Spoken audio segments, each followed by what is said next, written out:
Azi parcă-i mai mult soare și pomii au înflorit, natura în sărbătoare cu flori s-a împodobit.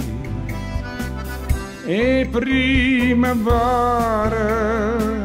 în suflet iară și în ziua asta cu soare pe care n-o vom uita. Ți-am scris o scrisoare care începe așa: astăzi e ziua ta,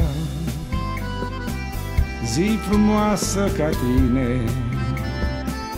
Ți-am trimis ghiocei ca să-ți murmure ei cât de mult te iubesc.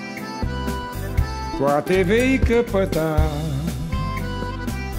daruri mai minunate, dar eu, dragostea mea, n-am decât inima ca să-ți-o dăruiesc.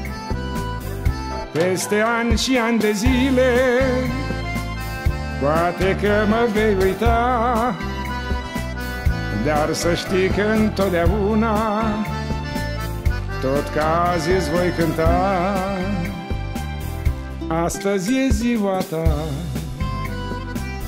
zi frumoasă ca tine.